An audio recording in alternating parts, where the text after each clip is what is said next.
Vamos a ingresar de a poco al tema de la clase de hoy, que es sustancias puras y mezclas, ¿ya? Es un contenido de química, ¿ya? Eh,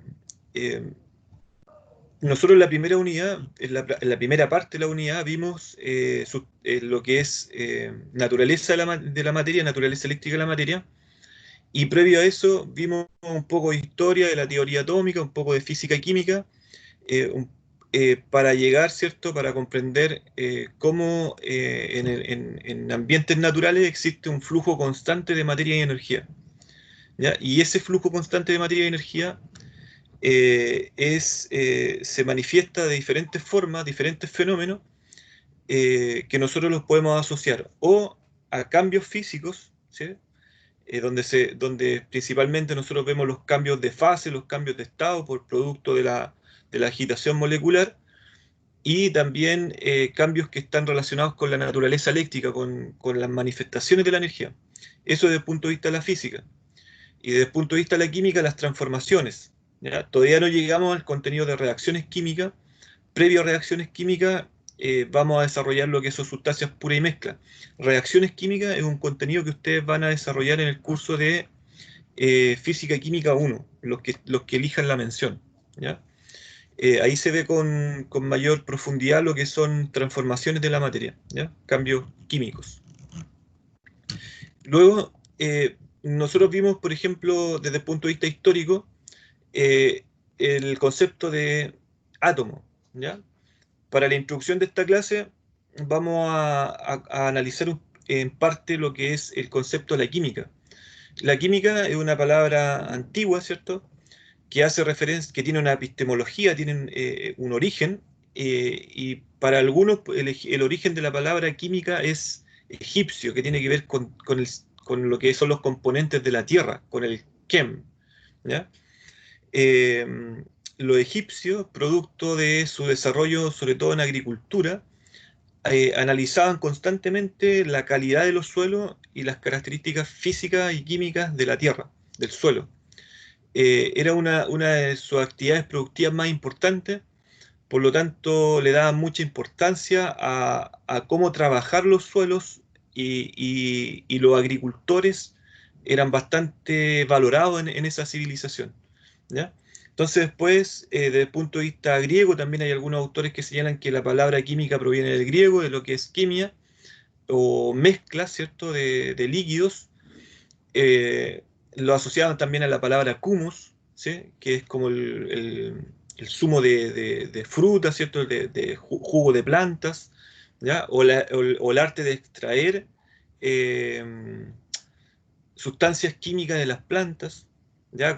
Lo asociaban también con los temas medicinales, pero finalmente también hay algunos autores que cuando hablan de jugo, principalmente lo asocian al concepto de fusión, al arte de la metalurgia, al trabajo con metales, ya que también era un tema muy importante en la antigüedad, todo lo que era el manejo de los metales, todo lo que era el desarrollo de las aleaciones metálicas, para el diseño de herramientas de trabajo principalmente, y luego también para el desarrollo de herramientas de armas, ¿sí?, de armamento, de vestimenta, de armamento, ¿cierto? Utilizaban diferentes aleaciones que tenían diferentes propiedades en el momento de enfrentar una batalla. Aleaciones metálicas que eran más livianas, otras aleaciones metálicas que eran más densas, más pesadas, eh, que eran para golpear, otras que eran mucho más flexibles y duras, y que tenían mayor posibilidad de darle filo, ¿cierto? De dar filo, por lo tanto, para corte. Entonces, analizaban las propiedades químicas de los metales y de las aleaciones metálicas para diseñar instrumental tanto de trabajo como bélico, ¿ya? Entonces también hay autores de la química que hacen el seguimiento del origen de la palabra, y también señalan que en época antigua la química era un trabajo bastante relevante. O sea, quien era químico o alquimista, porque el concepto químico surge en la revolución científica del siglo XVII, a finales del siglo XVII, Anterior a eso, a todas las personas que manipulaban la materia, que desarrollaban diferentes manipulaciones en la materia, le llamaban alquimistas. Eran, para algunos eran especies así como de magos, ¿cierto?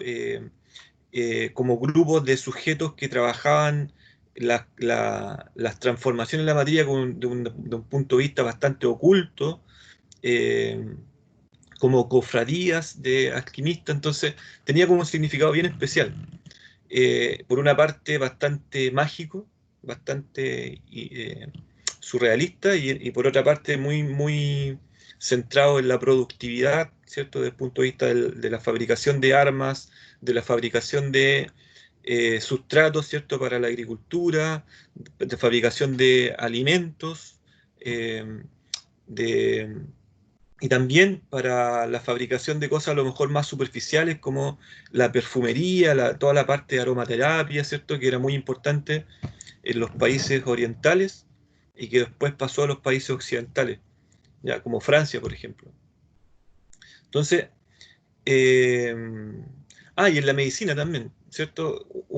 Los alquimistas eran considerados médicos también, porque tenían un bagaje importante, un conocimiento importante de desarrollar diferentes infusiones, ¿sí? De trabajar con especies, ¿cierto? Con botánica, ¿cierto? Tenían una sociedad muy cercana con los botánicos para descifrar actividad biológica, ¿cierto? En diferentes infusiones y atacar enfermedades de la época, ¿ya? Poder diseñar medicamentos, entre comillas, ¿cierto? Para las enfermedades que enfrentaban en cada época. Entonces los alquimistas fueron muy importantes en el desarrollo de las ciencias naturales, sobre todo la física y la biología, o sea, perdón, la química y la biología. ¿Sí? Eran muy más cercanos a la bioquímica que a la físico-química. ¿Ya? Eh, entonces, la química actualmente es vista como una ciencia experimental que estudia el comportamiento de la materia.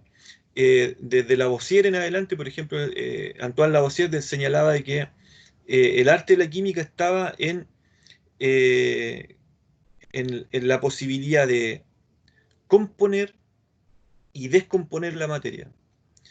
Y en su época lo encontraban bastante arrogante porque Lavoisier decía que con el conocimiento necesario, ¿sí? En la medida que el ser humano iba desarrollando su conocimiento en la química, iba a ser muy probable que el ser humano tuviese la posibilidad de diseñar la molécula que quisiera, ¿sí? Diseñar eh, el mejor material eh, o materiales nunca antes vistos, medicamentos nunca antes vistos. O sea, Lavoisier fue desde el punto de vista científico también fue una persona muy idealista, ¿ya? En su época lo encontraban bastante arrogante por ese hecho, porque en el fondo, eh, eh, como había también un enfrentamiento entre las corrientes científicas y las corrientes más teológicas, eh, era como arrogante pensar en que incluso a través de procesos químicos era posible generar vida. O sea, esa cuestión ya para la gente que era más de la parte teológica, sobre todo en su época, era súper complejo porque era como creerse Dios. Entonces, es como creer ser Dios o querer ser Dios. Y la verdad es que a muchos científicos de su época los fueron discriminando por ese hecho y los fueron también castigando por ese hecho. ¿Ya? Sobre todo a físicos también como Galileo, Kepler, fueron muy, muy perseguidos por el hecho de generar estos tipos de enunciados. Por ejemplo, eh, pensar en esa época de que el ser humano podía eh, eh, cambiar el destino de las personas a través de la química era un tema complicado.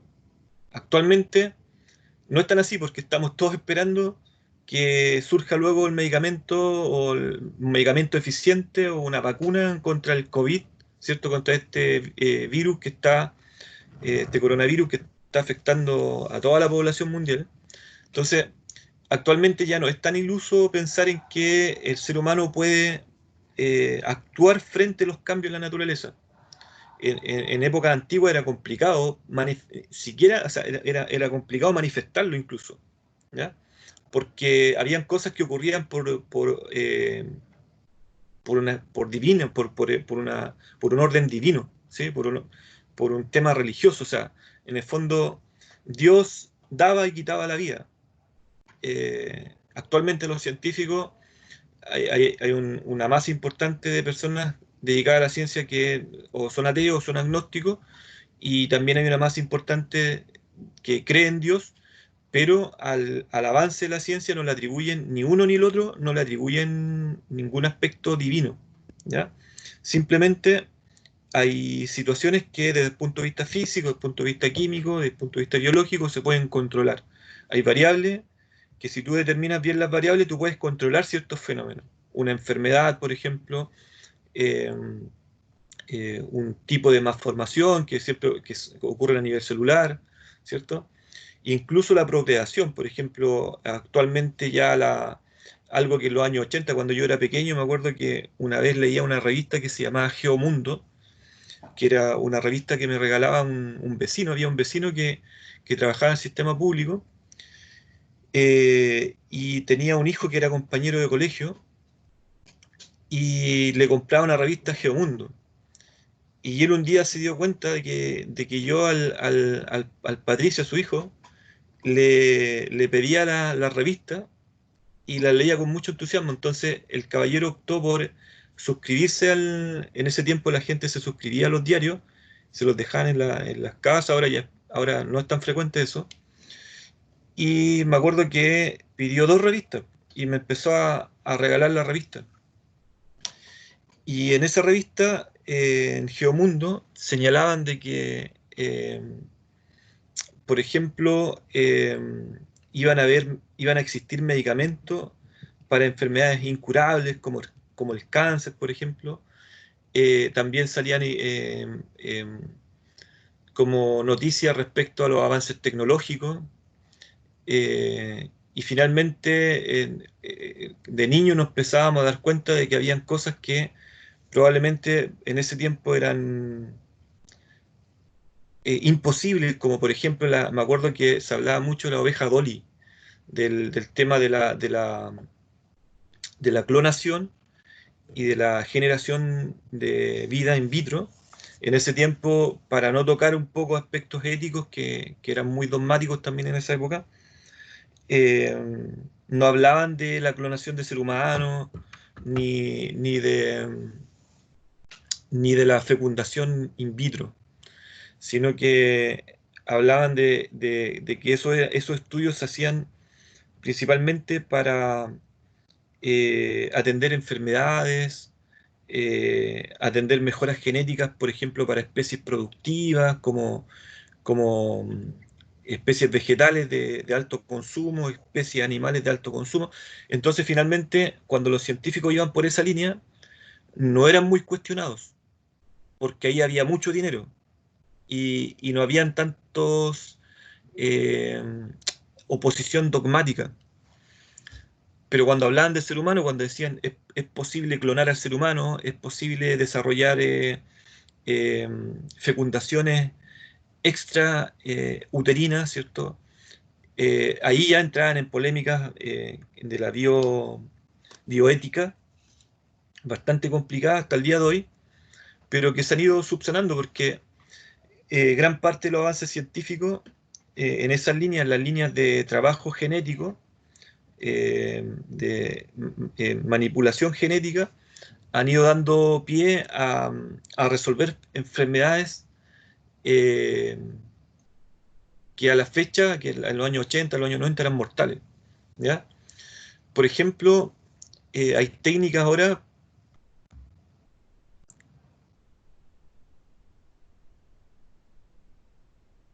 Se me falló acá la pantalla, algo pasó. ¿Están conectados? Sí, profesor. Sí, profe, pero como que se pegó ahí en un momento. Ya, ok. No sé si la falla fue mía o... ¿Están viendo la Ahora se ve, presentación? profe, que estaban transmitiendo. Ahora sí se ve. Ya, ok. Entonces, le estaba contando que en el fondo la química, como todas las otras disciplinas, ha tenido un avance bastante importante. Las ciencias naturales tienen un alcance social, cultural, eh, muy, muy relevante. O sea, ¿por qué les digo esto? ¿Por qué les estoy contando esta historia? Porque en el fondo eh, nosotros tenemos que entender que como profesores de educación básica, profesoras de educación básica, nosotros no estamos formando científicos, ¿ya? Nuestra misión en la escuela básica no es formar científicos, aunque algunas escuelas así lo precisan en sus proyectos formativos, el proyecto educativo institucional, sobre todo colegios que tienen desde la pre-básica hasta la enseñanza media, ¿cierto? Hay colegios que son científicos, que se declaran científicos humanistas y de corte más científico, que se comprometen con la familia a formar ingenieros, médicos, ¿cierto? A formar principalmente las profesiones convencionales eh, de corte científico. Entonces, como que al profesor le obligan a tener esta mirada de tecnócrata, de decir, oye, mira, vamos a enseñar química para que los niños sean químicos, o vamos a enseñar física para que los niños sean astrónomos, les vamos a enseñar química para que los niños sean personas dedicadas a la farmacia o a la industria, les vamos a enseñar biología para que sean médicos, o sean médicos veterinarios, o sean enfermeras o kinesiólogos, etcétera. Entonces, nosotros tenemos que quitarnos esa idea de la cabeza. O sea, yo por lo menos adhiero, y yo creo que el profesor Cristian Aguilar, la profesora Sonia, la profesora Jessica, que trabajan en nuestro departamento, también adhieren a esta idea, en parte, no sé.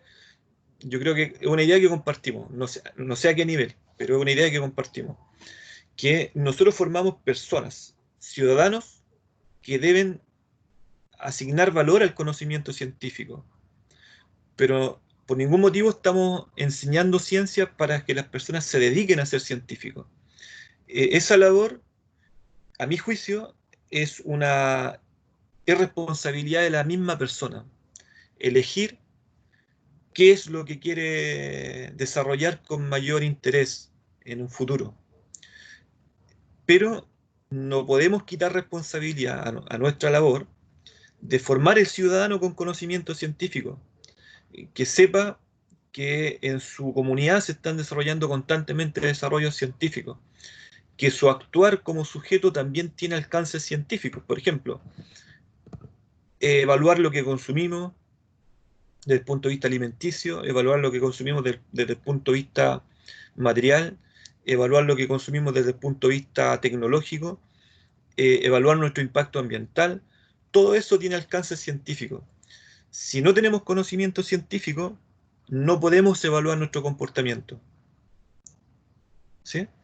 Entonces, por eso es importante que los estudiantes comprendan qué es la química como disciplina histórica, comprendan eh, qué tipo de conocimiento la química ha ido aportando históricamente a la comunidad, eh, y comprendan que la química también es una disciplina que está en diferentes contextos. Días atrás, por ejemplo, como estamos aquí en pandemia, ¿cierto? Como estamos en la casa y todo, me preguntaba cuál sería la mejor forma de trabajar una tabla de cortar, ¿sí? Una tabla para cortar verduras, para cocinar, ¿cierto? A mí me gusta mucho la cocina. Pero ¿cuál sería la mejor técnica para proteger esa madera? Porque si tú cortas una tabla normal y no le agregas ningún producto que la proteja, finalmente o le van a salir hongos, se va a contaminar pronto, en pocos días esa tabla se contamina y después te puedes contaminar al consumir alimentos. Entonces, indagando un poco, venden muchos productos para impregnar madera, pero después me hacía la pregunta, bueno, esos productos ¿Tendrán algún elemento nocivo, algún elemento que estoy evitando, por ejemplo, que le salgan hongos, estoy evitando que me pueda contaminar al consumir, que pueda contaminar a mi familia al consumir? Pero ¿qué pasa si ese elemento químico que yo impregno en la madera tiene otro elemento, otro elemento o tiene químicos que pueden generar algún tipo de problema a mediano plazo o largo plazo? Algún metal, algún otro elemento que contamine la comida y que contamine al ser humano. Y me di cuenta que habían varios que no eran recomendados para utensilios que tú ibas a usar como utensilios de cocina, ¿ya? Y finalmente encontré una técnica antigua de impregnar madera, que es con cera de abeja, que es inocua, es una cera inocua que el ser humano si la consume no la procesa, ¿cierto? No es nociva, no tiene ningún producto que te genere algún cambio biológico, alguna patología. Y el otro producto era el aceite mineral, ¿sí? El aceite mineral es este aceite que usan para limpiar los bebés, para limpiar enfermos, ¿cierto? Para fabricar también jabones, lo usan con glicerina, aceite mineral, otros productos, jabones, cremas, etcétera. Entonces es un fluido, ¿cierto? Mineral. Ahora, ambos por sí solos no sirven para impregnar madera. Queda grasoso, se sale, ¿ya? Pero al mezclarlos con calor, tú generas una pasta que impregna en madera, esa pasta se absorbe por la madera y queda impregnada meses, años, sin sufrir ningún daño a la madera, y al mismo tiempo, si tú consumes por error eso, no es dañino, es inocuo, ¿ya? Ahora, la pregunta es, ¿cuántas personas se hacen la pregunta acerca de qué materiales están diseñados los utensilios de cocina? ¿Sí? ¿Qué características tienen las maderas, los plásticos, las pinturas, etcétera, que utilizan para diseñar utensilios de cocina? ¿Y por qué es importante? Porque tú puedes contaminarte, puedes contaminar a otro, etcétera. Entonces, en resumidas cuentas, cuando tú enseñas ciencia a escolares, es para que ellos vayan tomando decisiones sobre su comportamiento, sobre su forma de actuar frente al medio ambiente, sobre sus maneras de consumir, ¿ya? Entonces, por eso la química tiene este papel importante, porque eh, está presente en la composición química de todo lo que nos rodea, está presente en la composición química de nuestro cuerpo, está presente en todos nuestros tejidos, ¿cierto? Por lo tanto, tiene un papel central en nuestro desarrollo. No necesariamente tenemos que ser químicos industriales, laboratorista químico o farmacológico o para entender la química, ¿sí? Como sujetos, como personas, debiéramos entender la química, ¿ya? Entonces, hay dos ramas de la química como disciplina, que es la química orgánica, que analiza la composición química de los elementos del biocenosis. Biocenosis, como concepto, encierra todos los seres vivos, ¿ya? Entonces, en un ecosistema, el biocenosis es todo lo vivo, todo lo que está compuesto por moléculas y células orgánicas, ¿sí? Entonces, hay una rama de la ciencia que se preocupa de analizar todos los compuestos químicos de origen orgánico, de origen de elementos vivos, ¿sí?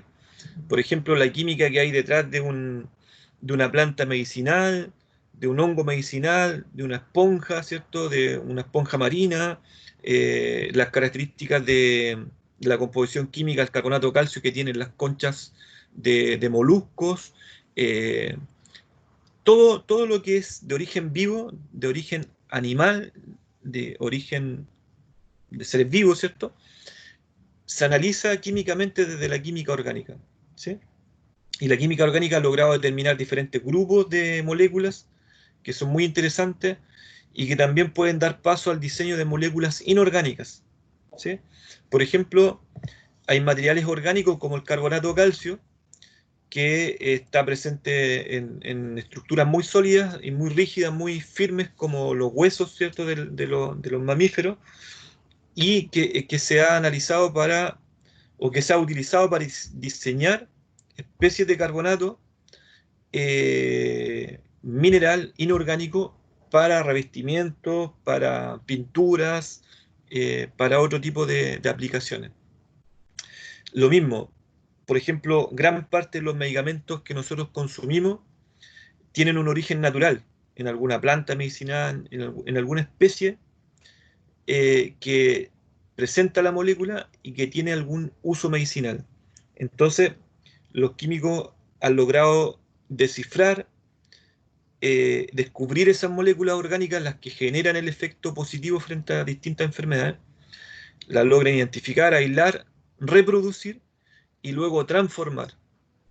Y la industria química, que principalmente es inorgánica, tiene un origen bastante importante desde o una base sólida desde el punto de vista inorgánico, o sea, perdón, orgánico, del origen desde los seres vivos, ¿ya? Entonces, la química inorgánica analiza todos los componentes del biotopo. Biotopo son los componentes no vivos del ecosistema, ¿sí? Todo lo que es agua, aire, componentes de minerales, ¿cierto?, del suelo, metales, etcétera. Y las moléculas que se generan ahí, que son compuestos, ¿cierto?, de distinto tipo. Por ejemplo, óxidos, peróxidos, hidróxidos, sales, ¿cierto? Sustancias, por ejemplo, conductoras eléctricas, no conductoras eléctricas. ¿Ya? Entonces, finalmente, la química inorgánica se dedica a analizar moléculas principalmente de origen mineral. ¿Ya? Entonces, existen varias ramas de la química. Las matrices, las generales son la química orgánica, la química inorgánica, pero también existe la físico-química, la petroquímica, química analítica, química de farmacia. Entonces, finalmente surgen eh, eh, subpartes, ¿cierto?, de esta eh, disciplina madre que es la química. ¿Ya? Entonces, nosotros vimos en clases anteriores que la materia se presenta principalmente en estado sólido, líquido y gases, en condiciones normales, en condiciones naturales. Por ahí nombramos solamente el estado plasmático, ¿cierto?, que es este estado de los gases a altas temperaturas. También hay un estado de la materia que es analizado desde el punto de vista experimental, ¿cierto?, que se desarrolla solamente a nivel de laboratorio, que es el Bose-Einstein, que es de los gases condensantes, ¿sí? Eh, que tiene finalidades más bien físicas de comportamiento de los materiales, tiene aplicaciones en cuanto a aplicaciones tecnológicas, ¿ya? Pero nosotros en ciencia básica analizamos principalmente lo que ocurre en un ecosistema, lo que ocurre en condiciones normales, en condiciones naturales. Y eso, y una de las formas de aproximarnos a la realidad química de la materia o física de la materia es a través de los cambios de estado. Sobre todo trabajando con agua, los cambios de estado en el agua. Y luego vimos en clase anterior también que la materia tiene clasificaciones, ¿cierto? Y hoy día nos vamos a concentrar más bien desde el punto de vista de la química, en sustancias puras, compuestos, y sustancias combinadas, las mezclas, ¿cierto? Con, mezclas de compuestos. ¿Ya? Entonces, dijimos también en clases anteriores que la materia es todo lo que nos rodea, ¿cierto? Está presente en absolutamente todos los fenómenos naturales. Existe un flujo constante de materia y energía en los distintos sistemas. Y vimos también propiedades generales como las propiedades de masa, peso, volumen, longitud, densidad, el cálculo de volumen, ¿cierto? Para calcular volumen de los cuerpos principalmente se utilizan fórmulas matemáticas, geometría, Pero también recuerden que vimos cómo calcular el volumen de un cuerpo irregular, ¿ya? Para poder determinar su densidad. También, por ejemplo, esto no lo vimos en clases anteriores, porque estaba pensado para la etapa experimental, que tiene que ver con la sublimación, ¿sí? La sublimación del yodo, por ejemplo, es muy fácil de desarrollar en el laboratorio y nos muestra cómo un metal como el yodo, al aumentar la temperatura, se vaporiza, no, no pasa por la fase líquida y se transforma en gas, se gasifica, ¿sí? Vapor de yodo. Si tú le bajas la temperatura, supuestamente debiera transformarse en la fase líquida, ¿sí? Un vapor debiera transformarse a líquido.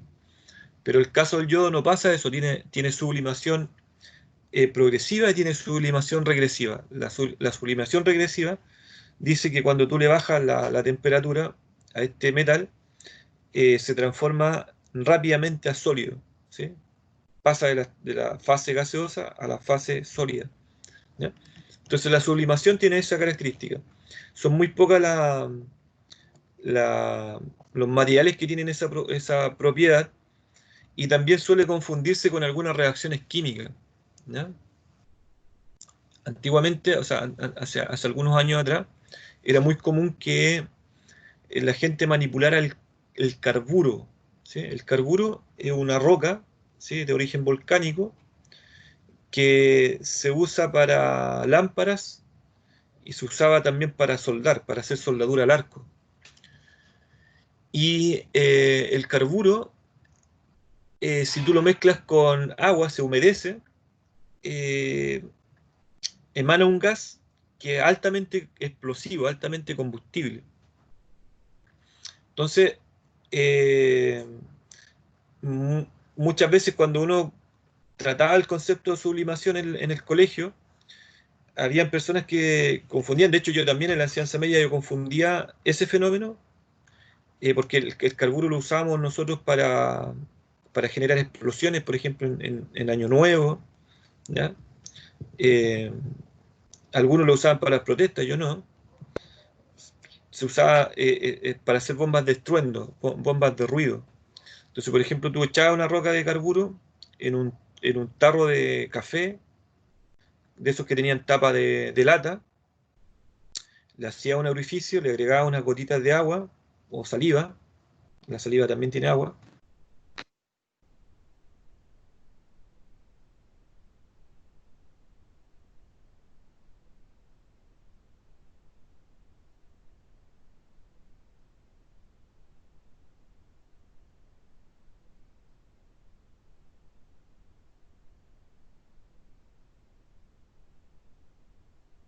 explosión te podía generar daños auditivos y también la fuerza te podía, porque se le colocaba el pie sobre el tarro, la fuerza de la explosión te podía generar alguna lesión física, ¿ya?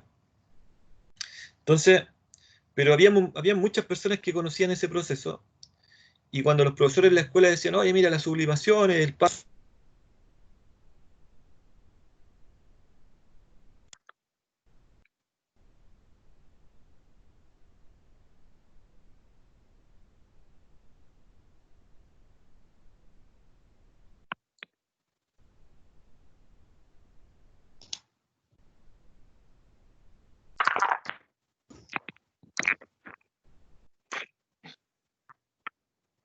Profesor, no sé si es a mí, pero Profesor, no, yo tampoco no lo escucho.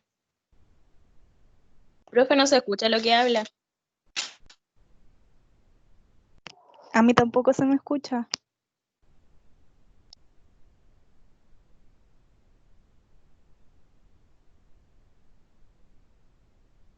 ¿O no?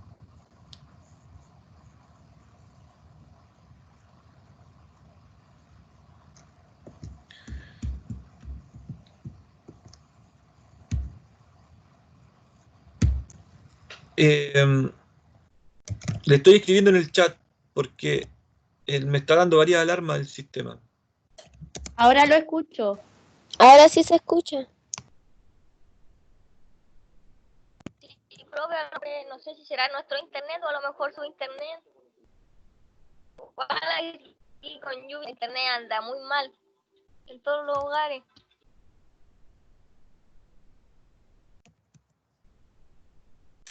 ¿Me escuchan? Yo a usted no le escucho. Sí se escucha, profe. Sí se Ahí escucha, escuché con profesor. Pablo.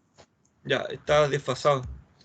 Sé que estoy escuchando así como desfase y lo otro que me está dando varias alarmas al equipo. Así, por ejemplo, ahora me dice mm, como que me saca el micrófono, como que saca el sonido. Ya bueno, vamos a seguir. Cuando me vean así que estoy y no me escuchan, me hablan, por favor.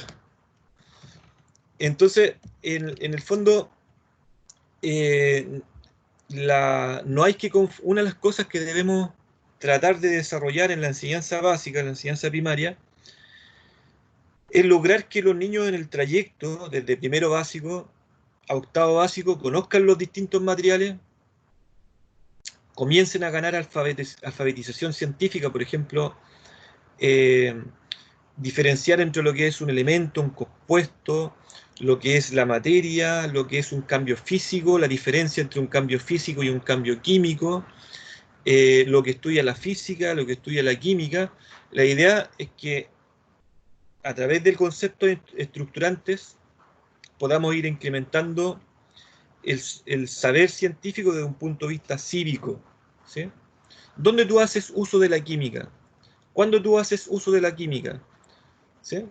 En el fondo, esas preguntas, en la medida que van ganando mayor precisión, los escolares se van familiarizando con la importancia del conocimiento científico en su vida cotidiana. Por ejemplo, si le enseñamos a desarrollar una combustión, eh, los peligros que tiene la combustión, los cuidados, las precauciones que tenemos que tomar en una combustión, las diferencias entre diferentes combustibles o materiales combustibles. O sea, todo eso tiene que ver con un conocimiento de tipo cívico, cotidiano, pero al mismo tiempo tenemos que ir montando ahí armando, ¿cierto? Construyendo el lenguaje, una alfabetización científica.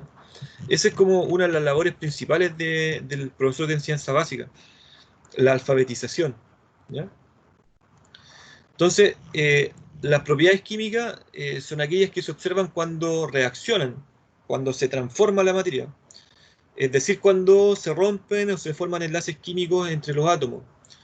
En resumidas cuentas, es cuando no solamente cambia, no solamente vemos un cambio de fase o un cambio de estado, sino que vemos que las propiedades de un compuesto inicial se transforman en dos o más compuestos distintos y cambian las propiedades.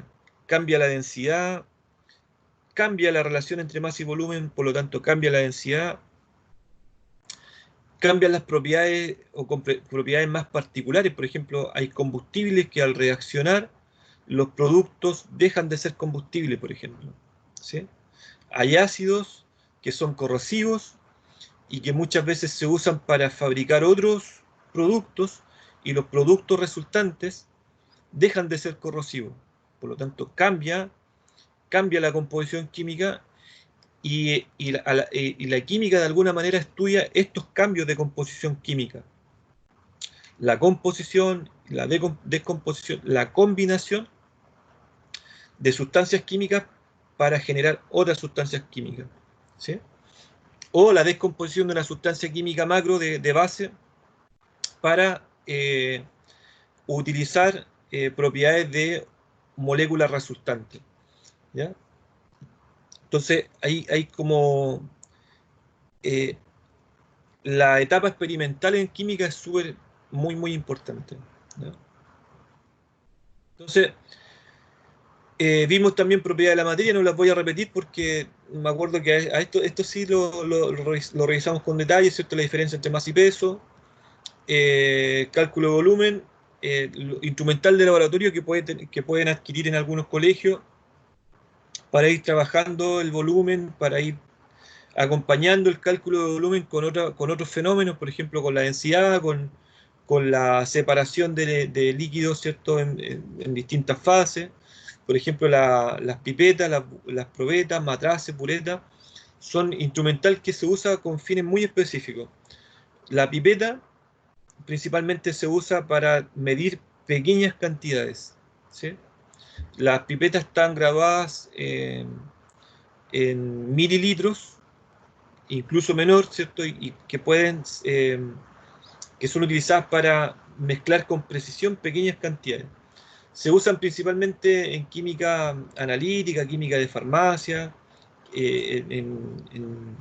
los tecnólogos médicos usan mucho el trabajo con pipetas para hacer reacciones y detectar cierta presencia de ciertos materiales, ciertos compuestos en muestras.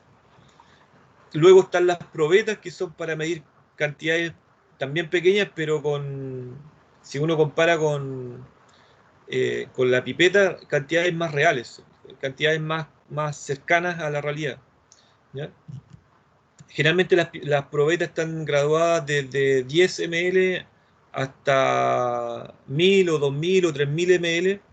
En cambio, las pipetas están graduadas de los 10 ml hasta 1 ml o incluso menores, ¿sí? Mediciones en unidades de medida menores. Luego están los matraces, que los matraces se usan para hacer separaciones, para hacer decantaciones, para separar también líquidos no miscibles. Los matraces se usan también para conectarlos a refrigerantes, para destilar.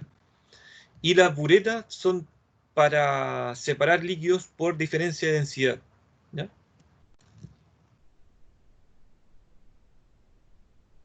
Entonces, para calcular volúmenes se usa mucho la geometría. Yo me acuerdo que en alguna clase anterior le hacía esta pregunta: ¿cómo podemos calcular el volumen de un sólido irregular? Principio de Arquímedes, que salió también en una pregunta que salió en el control. La densidad, la relación entre masa y volumen, ¿sí? La masa contenida en un volumen conocido. La densidad es una característica que tienen todos los compuestos tienen diferente densidad, ¿ya? Por lo tanto, la densidad se utiliza también para identificar compuestos, o la pureza de un compuesto. Y unidad equivalente entre masa y volumen, ¿cierto? Acá entramos en este contenido nuevo, que es la clasificación de la materia. La materia se puede clasificar en sustancias puras y mezclas, ¿sí?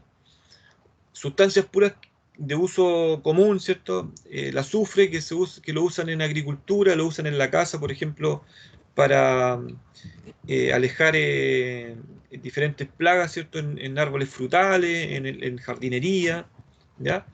Incluso genera ciertas condiciones de suelo también que favorecen el desarrollo de las plantas, ¿ya? Por lo tanto, es un producto que tiene cierto grado de peligro, de manipulación, pero es bastante utilizado, ¿sí? Es muy masivo. Los cables de cobre también es un ejemplo de un metal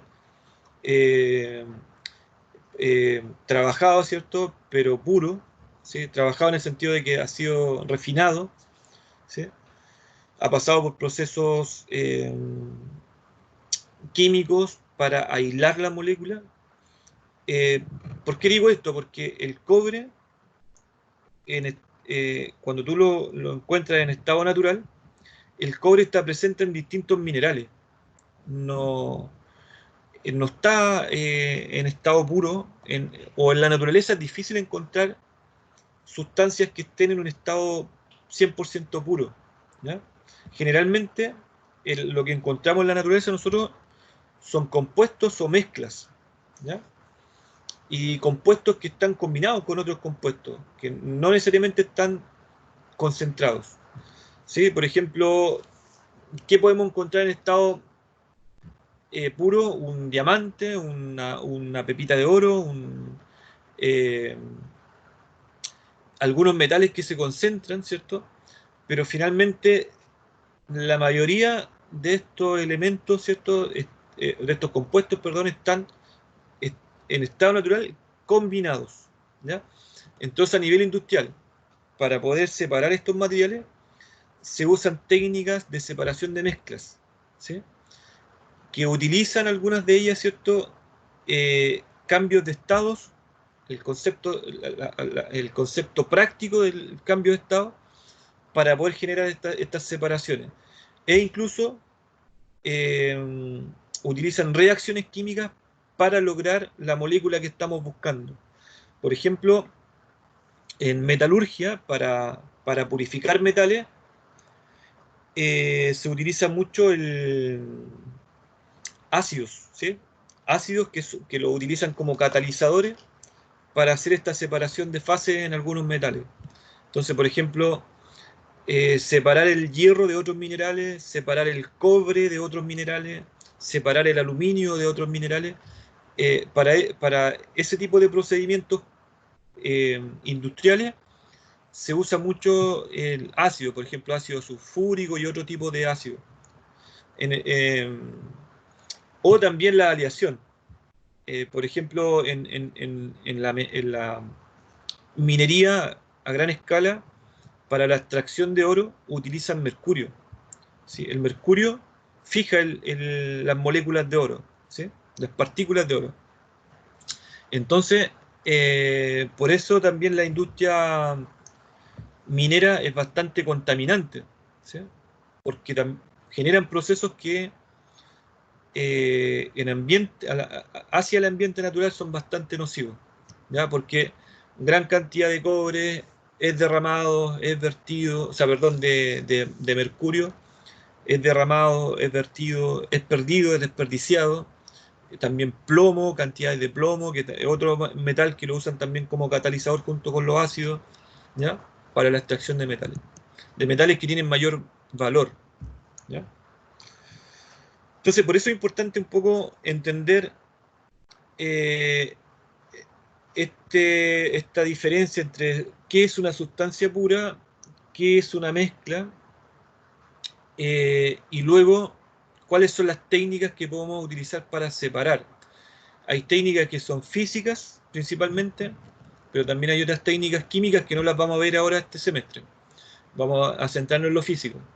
Entonces, sustancias puras se define en contexto escolar como aquella que no se puede descomponer en otras mediante procedimientos físicos simples, como elevar la temperatura, ¿ya? Entonces, si tú elevas la temperatura del azufre, en una mezcla de agua, por ejemplo, es muy probable que cambie de estado, cambie de fase, pero finalmente sigue siendo azufre, sigue siendo la misma molécula. En el caso del cobre, tú puedes elevar la temperatura, pasarlo por un proceso de fusión, licuarlo, sigue siendo, y en esas fases, en esos cambios de fase sigue siendo cobre, no cambia la molécula, ¿sí? Entonces, si tú quieres dividir la molécula, finalmente lo que haces es una transformación química, ¿sí? No es una separación de mezcla, ¿sí? Al elevar mucho la temperatura a nivel industrial, ya a nivel de no con utensilios comunes, finalmente lo que va a hacer con el azufre o lo que puedes hacer con el cobre es una reacción química, y ahí ya deja de ser una técnica de separación de mezcla, sino que es una reacción química, ¿ya? Y las mezclas están formadas por dos o más cuerpos diferentes, los cuales conservan sus propiedades, se encuentran en cualquier proporción y pueden separarse por métodos físicos sencillos. Por ejemplo, separar el alcohol, por ejemplo, de una fermentación. Este ejercicio nosotros lo hacemos con el profesor Luis Miño, un profesor de química también que trabaja acá en Talca. Con niños de enseñanza básica, nosotros los llevamos al laboratorio y destilamos vino, ¿sí? Utilizamos vino, un vino común, extraemos por proceso de destilación el alcohol y luego pasamos por todo el proceso y luego el alcohol que rescatamos lo encendemos y los niños se dan cuenta de que el vapor que veían no era agua, era alcohol. Y el alcohol es combustible, tiene una propiedad distinta al agua, ¿sí? Por lo tanto, el resto de vino que queda en el matraz, tú sacas una porción, la colocas en una placa de porcelana, lo enciendes, o sea, tratas de encenderlo, pero no enciende. Tú sacas una proporción pequeña de alcohol, lo colocas en una loza, una porcelana, lo enciendes y combustiona. Por lo tanto, si tú te das cuenta, el vino inicial no combustiona, el vino que queda, el resto que queda en el matraz no combustiona, y el alcohol que tú extraes de la destilación sí combustiona. Entonces, tú estás separando de una mezcla dos componentes con propiedades químicas totalmente distintas, ¿ya? Por eso se llama técnica de separación de mezcla, ¿ya? Es súper importante, por ejemplo, cuando tú haces ese tipo de trabajo, cuando los niños se dan cuenta de las diferencias, las propiedades iniciales, las propiedades finales, las cantidades iniciales, las cantidades finales, la densidad inicial, la densidad final, ¿sí? Los aromas iniciales, los aromas finales, ¿ya? Todo eso, todas las propiedades, tanto física, química, como las propiedades de percepción, color, aroma, textura, son importantes que los niños la trabajen a temprana edad. Entonces, las sustancias puras se clasifican en elementos, que son sustancias que de base, ¿cierto? Que tienen una composición molecular de un solo elemento, una combinación de un solo elemento, y en la naturaleza nosotros nos encontramos, o es muy complejo encontrar sustancias puras al 100%. Por ejemplo, acá te dice ejemplo el oro, el cobre, el azufre, el neón, el fierro, ¿ya? Son sustancias puras. Ahora, en estado natural siempre están combinadas, siempre están mezcladas.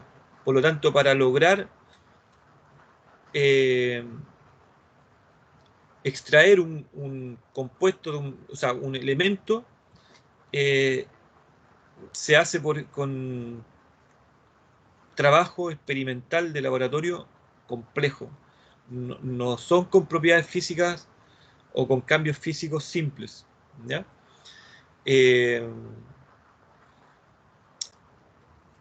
Por ejemplo, para la extracción de oro y cobre o hierro, que son metales, se desarrollan procesos de purificación, de refinamiento. Y esos trabajos se hacen a nivel industrial. ¿Se puede hacer de forma artesanal? Sí.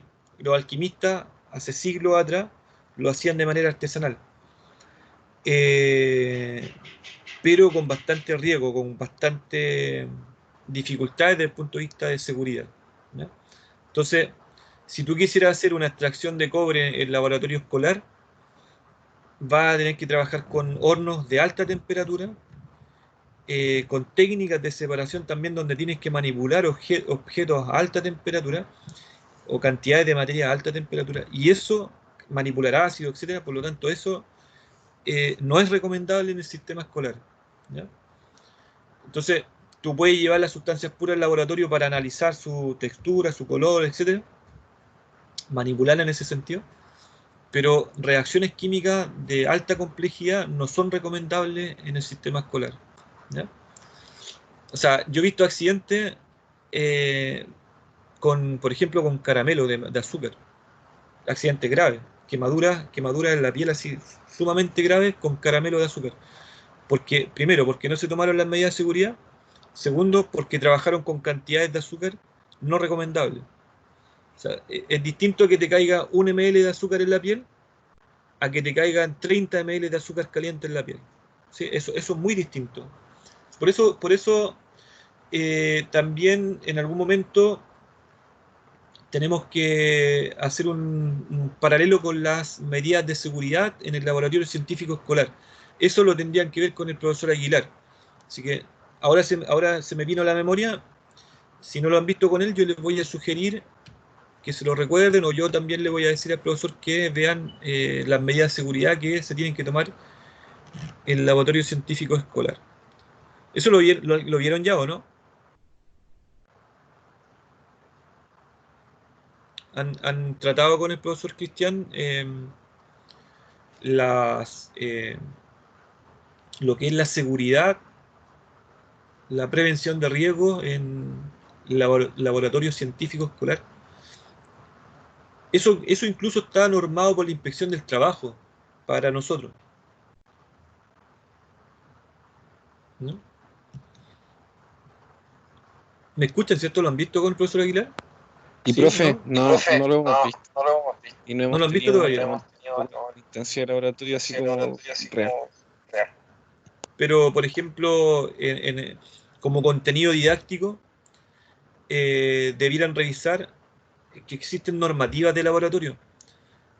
Por ejemplo, cuando tú quieres implementar un laboratorio científico en una escuela básica, existen protocolos que están establecidos por el Mineduc y protocolos que están establecidos también por la Inspección del Trabajo. O sea, ¿qué quiero decir? Que estamos regulados. Desde el Mineduc nos regula la prevención de riesgo, y desde la Inspección del Trabajo, que tiene que ver con nuestro trabajo como profesionales, también nos regulan la prevención de riesgo. Los riesgos en laboratorios existen, ¿sí? Sobre todo cuando trabajamos con elementos químicos y compuestos químicos, con técnicas de separación de mezcla, con uso de combustibles, con uso de ácidos.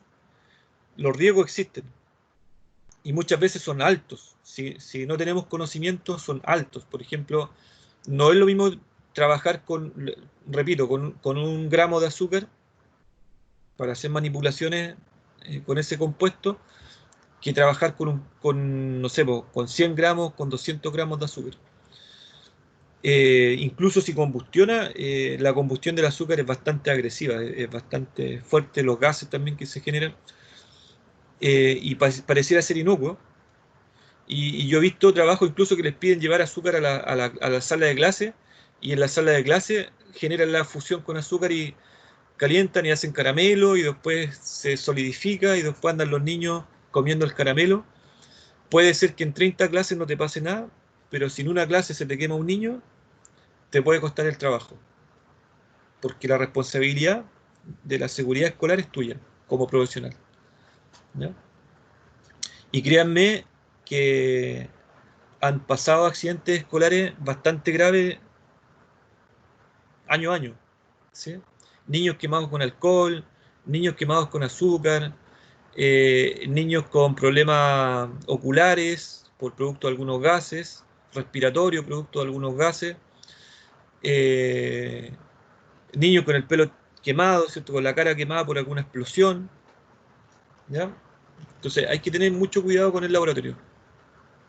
Los compuestos están formados por dos o más elementos y poseen átomos de distinta clase, ¿ya? Y se pueden descomponer en sustancias más simples. Por ejemplo, el agua es un compuesto, ¿ya? Y en estado natural es una mezcla. Nunca tú vas a encontrar en estado natural agua pura. O sea, ni el derretimiento de hielo o de nieve es puro, ¿sí? Siempre el agua en estado natural tiene solutos, tiene sustancias disueltas, sales, minerales, ¿ya? Disueltas.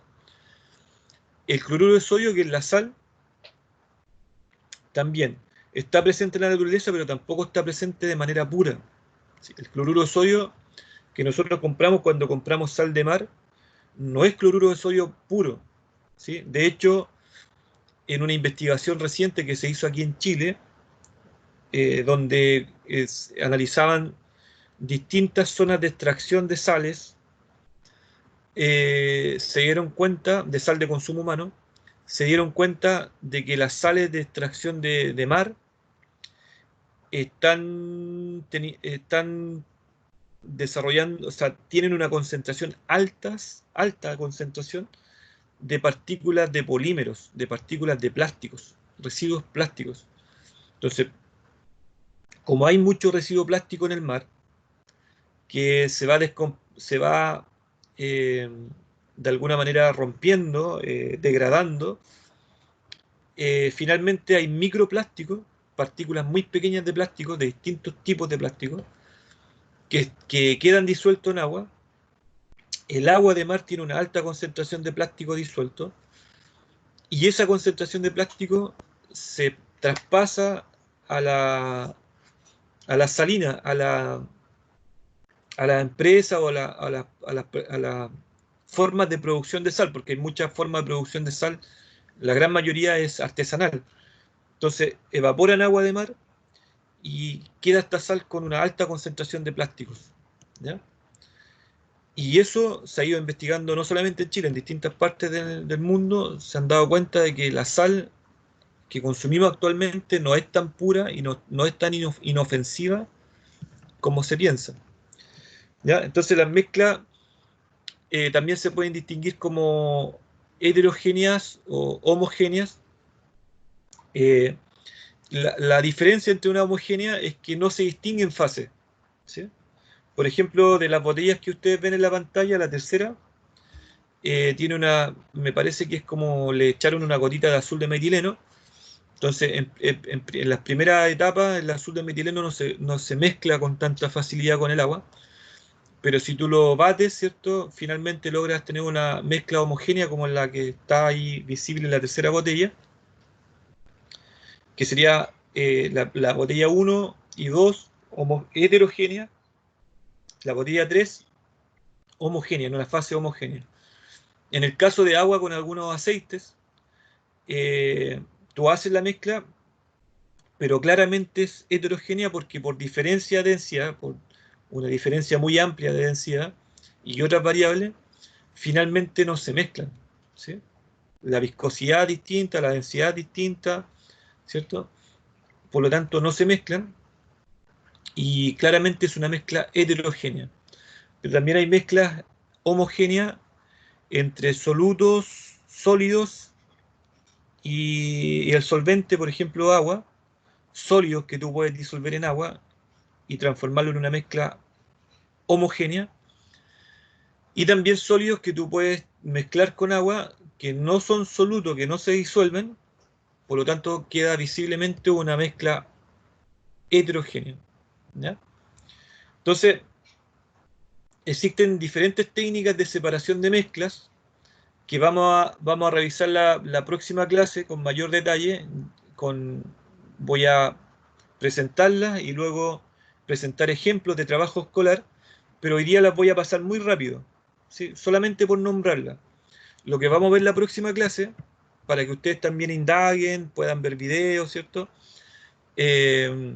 Son cómo se puede trabajar a nivel escolar la decantación, que es existen dos formas para separar mezclas de sólido con líquido y mezclas de líquido que tienen diferencia de densidad, que no se pueden mezclar.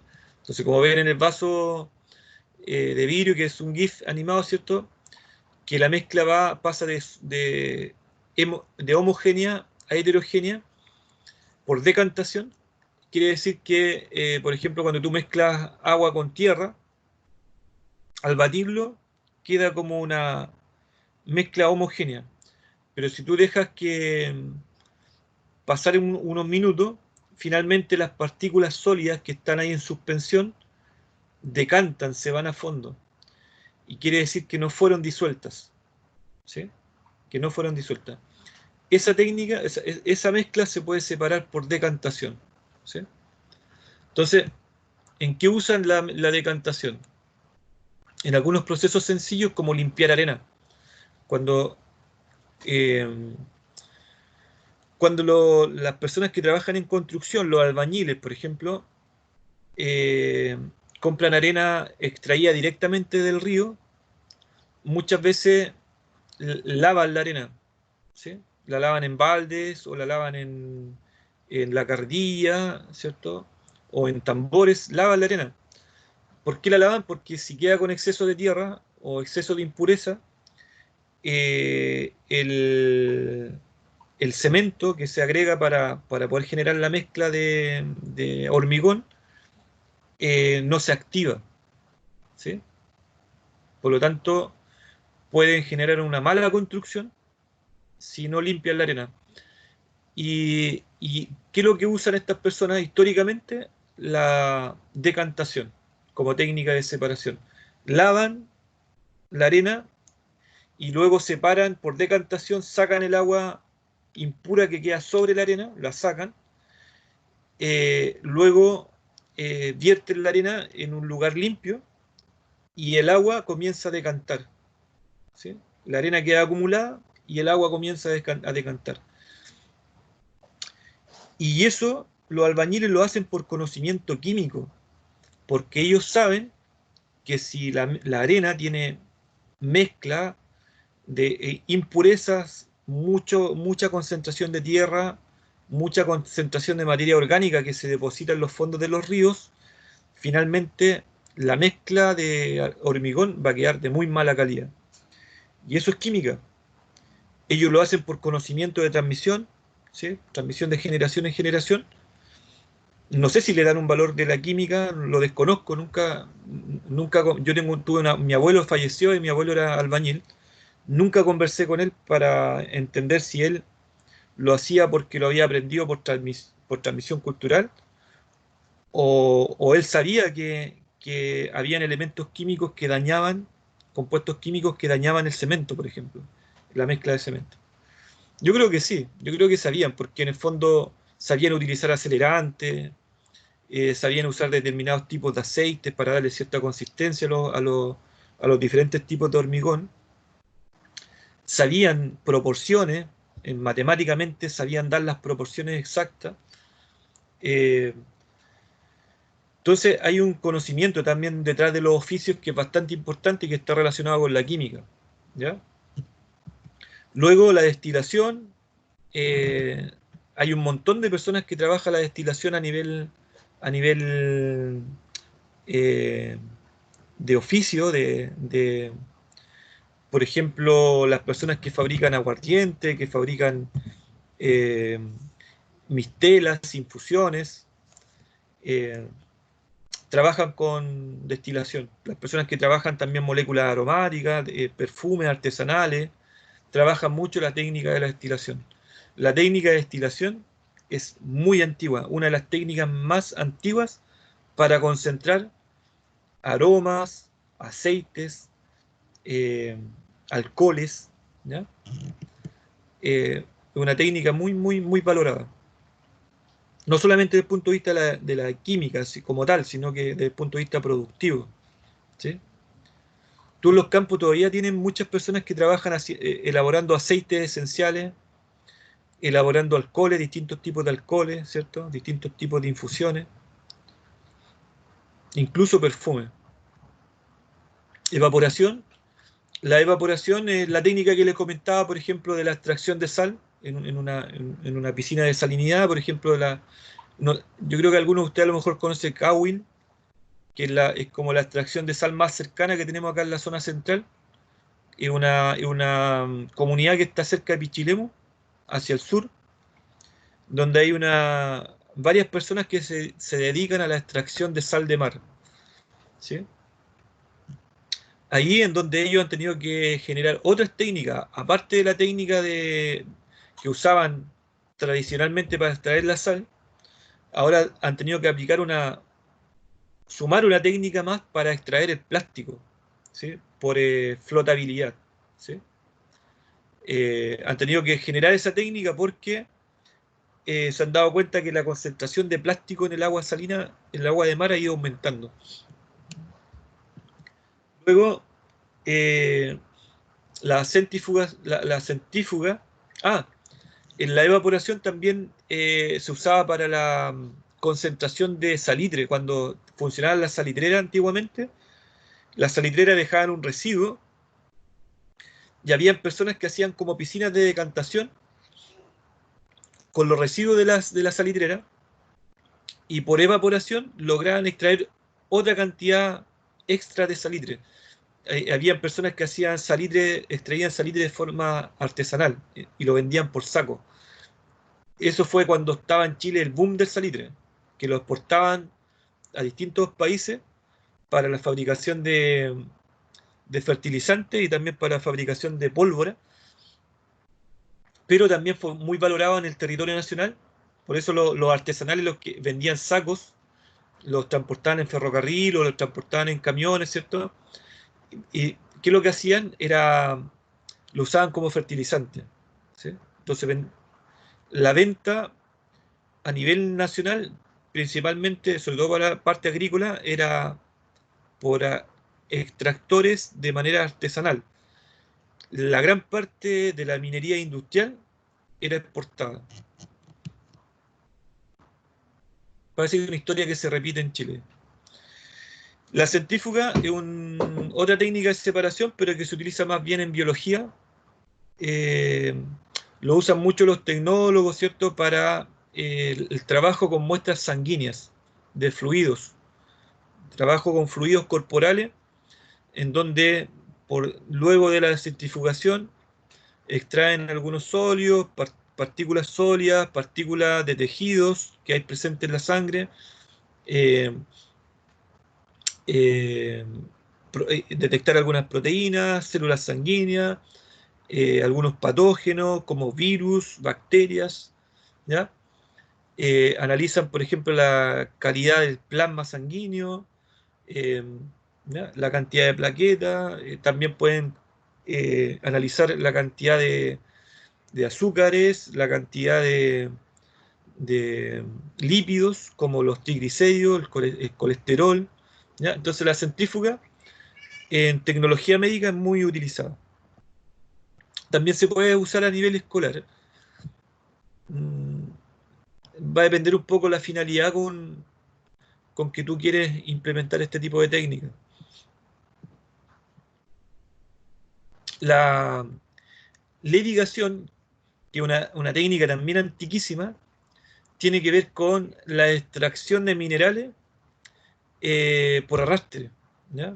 Entonces hay un curso de agua en donde vienen pasando mineral que viene molido de forma natural o que lo muelen, lo pasan por una cantera, lo muelen, lo arrojan a este curso de agua, el polvo, ¿cierto?, la tierra molida, ¿cierto?, la roca molida, y luego, por técnicas de separación que tienen que ver con la densidad, estas roquitas se van separando.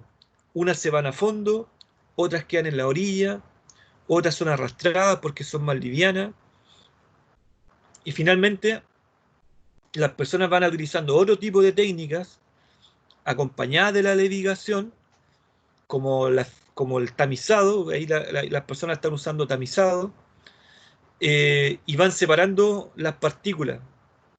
¿Para qué lo usaban? Normalmente para la extracción de oro, ¿ya?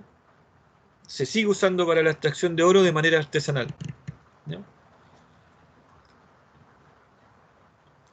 Y la imantación también es una técnica que es para atrapar principalmente hierro o productos que contienen hierro, como el acero. Se usa a nivel cotidiano, pero también se usa mucho a nivel industrial. Por ejemplo, para separar de los... hay empresas que lo que hacen es reciclaje de neumáticos, ¿ya? Lo que hacen, trituran el neumático, lo hacen partículas pequeñas, lo trituran, lo muelen, y luego, para separar el caucho del hierro, la primera técnica que hacen es imantar. Entonces, gran parte de un porcentaje importante de las partículas se adhiere al imán y pasa a otra fase en donde funden, y por diferencia de temperatura separan el metal del resto de caucho. Gran parte del caucho no se adhiere a esa técnica, a la técnica de imantación, por lo tanto ese va directo a la zona donde funden el caucho y lo vuelven a reutilizar. Entonces, a nivel industrial, la imantación también es bastante utilizada, sobre todo en temas de metalurgia, en empresas metalurgia, en reciclaje de automóviles, reciclaje de electrodomésticos, reciclaje de neumáticos, ¿no? La filtración también es una técnica bastante utilizada. Yo voy a nombrar solamente una, ahora como para ejemplificar. La están usando mucho los jóvenes que les gusta el café, ¿sí? Yo he visto que el consumo de café de grano cada vez se está utilizando más, también porque es más accesible, está llegando a mejores precios, más bajo precio, por lo tanto también se está difundiendo el consumo. Aquí en Chile antes no era muy alto el consumo de café, actualmente es más alto el consumo de café. Entonces se usan distintas técnicas. La filtración es una técnica bastante importante para lograr una buena calidad en el café. También se usa la filtración en la industria vitivinícola para filtrar los vinos, pero a nivel industrial. Se usan filtros industriales. Lo mismo para la cerveza, para filtración artesanal o la filtración industrial de la cerveza. Y así se usan múltiples procesos productivos, ¿cierto? También en los tecnólogos médicos también filtran muestras para extracción de algunas partículas y identificación de algunas partículas. Entonces la filtración también es una técnica muy frecuente, muy utilizada en distintas actividades del ser humano. ¿Ya? Vamos a dejar hasta acá y la próxima clase vamos a ver ejemplos, técnicas que se usan en los colegios. ¿Ya? Si tienen alguna consulta. Voy a detener la grabación para que descargue esto.